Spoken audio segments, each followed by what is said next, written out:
To preface this review, I've watched Bad Boys 1, 2, For Life, and Ride or Die now every single year that each one released.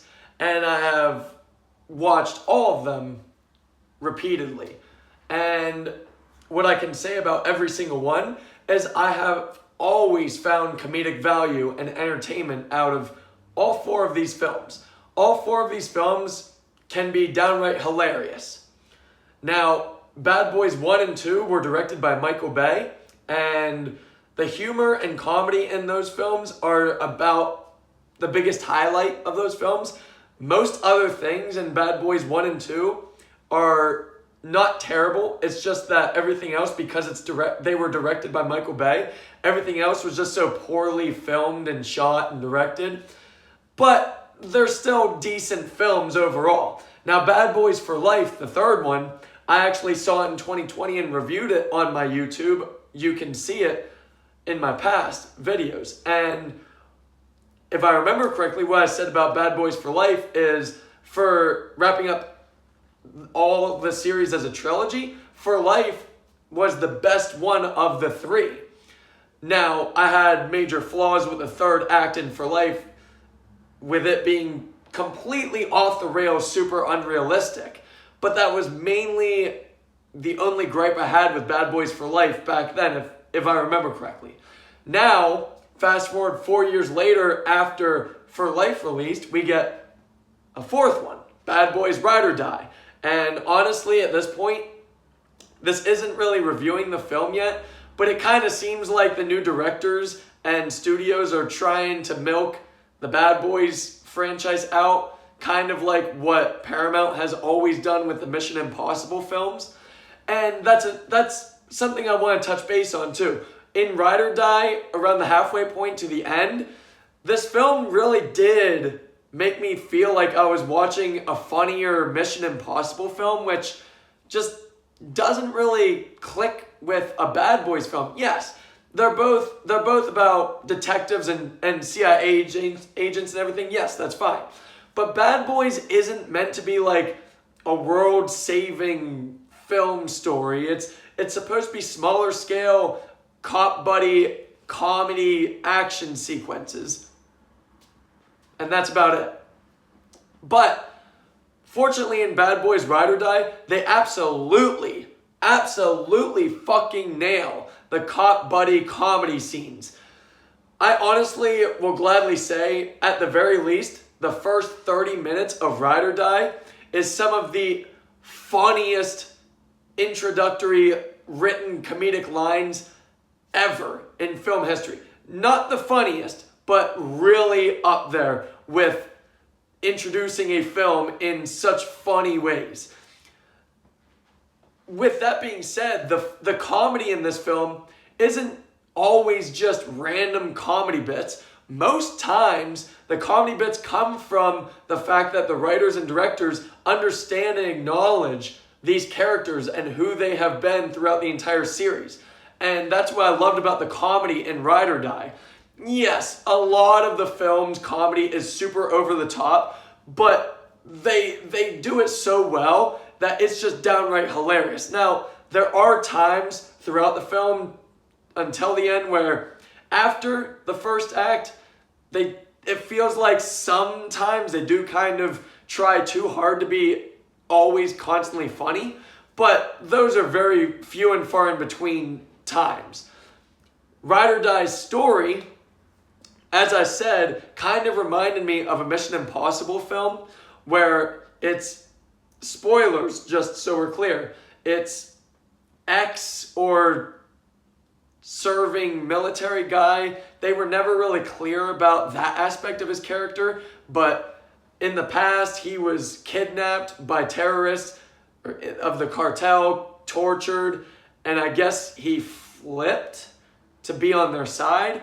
Again, they weren't really fully clear on that, but that's the big bad guy in this film, and the only sympathetic part about him was that he was tortured in the past, and I guess flipped sides. That's really the only characterization that we're given with the big bad guy. honestly, we get more characterization from his henchmen than we do the big bad guy. I'm not saying they're bad villains in Ride or Die. They're okay. They're nothing really to go see this film for. Such as like James McAvoy's villain character in Split, where you want to go see Split for James McAvoy's bad guy villain. But Ride or Die, the villain is just kind of meh. Ride or Die is mainly built around the chemistry of Will Smith and Martin Lawrence, just like all of the other bad boys. And for what they deliver the lines and the acting and the performances superbly. And the chemistry is completely there, if not even more so than it has ever been.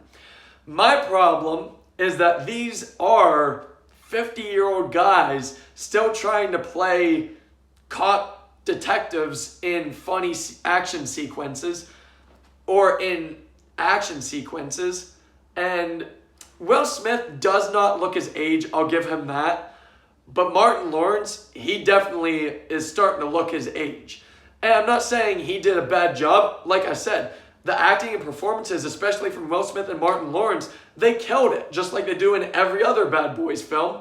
But it's starting to get to the point where they kind of, Martin Lawrence especially, is kind of being the butt of the joke, even though most of Ride or Die's comedy does come from mainly Martin Lawrence's character being the butt of every joke. But even as an actor in this film, he kind of feels and looks like the butt of the joke. And I don't know, it's kind of depressing. I'm not going to knock this film because of that. It's just kind of depressing because we all have basically grown up watching these two in these films. And to see them getting older but still kind of doing the same action badass bullshit, it's kind of like, eh. Now, the writing is mainly focused on the comedy. And like I said, this movie, I'd say 90% of the time, absolutely fucking nails the comedy. The writing in this, comedically, is almost flawless. The story, the writing definitely could have been better. The acting all around was decent. But the story too had one bit too many cliche. Like, for example, near the beginning of the film, we're introduced to a politician. We know where that's going to go. I'll just keep it at that. Overall, for me, I truly loved Bad Boys Ride or Die in the sense of just like all the other ones. You will find an immense amount of comedic value and entertainment in Ride or Die at the very least. You may not like the story, you may not like anything else, but definitely this film is fucking hilarious. Now, this is still on par, I'd say, with Bad Boys for Life, where it's not really perfect by any means. Some of the bad things is the action sequences are so unbalanced. We'll have an action sequence that is very reminiscent of a sporadic, erratic, completely incomprehensible Michael Bay action sequence, but then the next action sequence will be complete action poetry where you can follow every single shot of the sequence. And those are the kind of sequences I love for in all of a film. But unfortunately, the action sequences in Ride or Die are kind of mishmashed together. There's one that'll be erratic and just you can't follow it. The other where like you can follow it straight up through from beginning to end. So that's another flaw for Ride or Die. Overall though, Bad Boys Ride or Die is definitely worth your money. If you're going in for comedy, you'll gladly be entertained throughout. Overall, Bad Boys Ride or Die for me is a 7 out of 10, the same as For Life. And that would mean For Life and Ride or Die are still the two best Bad Boys films in the entire series. 7 out of 10, Ride or Die. Thank you.